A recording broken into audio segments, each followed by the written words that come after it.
réplique vient de se produire, assez puissante. On a dû en tout cas nous évacuer l'hôtel où on se trouvait à Vannes, et cette réplique a dû se sentir bien sûr dans toute la région, ce qui devrait encore une fois ralentir et compliquer le travail des sauveteurs et peut-être même provoquer de nouveaux dégâts.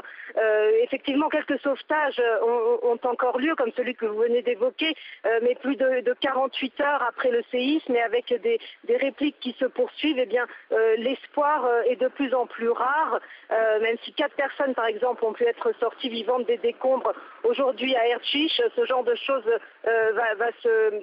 va diminuer, et puis d'autant que les conditions climatiques sont compliquées. On peut normalement, dans des conditions climatiques normales, survivre plusieurs jours sous les décombres, mais ici les températures descendent sous zéro à la tombée de la nuit, et ça réduit bien sûr les chances de survie. Alors de nombreux Turcs s'apprêtent à passer une nouvelle nuit dans des camps de fortune. Est-ce que l'aide s'organise sur place ?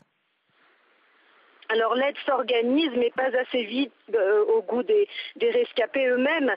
Il faut dire que les gens sont dehors parce que la plupart refusent de rentrer chez eux, ou parce que leurs immeubles tout simplement n'existent plus, se sont effondrés.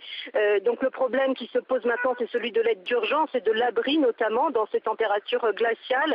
Le Croissant Rouge turc a fait parvenir depuis hier des tentes pour éviter que les familles ne passent une nouvelle nuit dehors dans le froid, mais il n'y en a pas en nombre suffisant. On a vu des scènes où les habitants se battaient presque derrière les convois du Croissant Rouge pour récupérer une tente ou des couvertures. Donc la situation est encore plus critique dans les villages où l'aide parvient vraiment au compte-gouttes.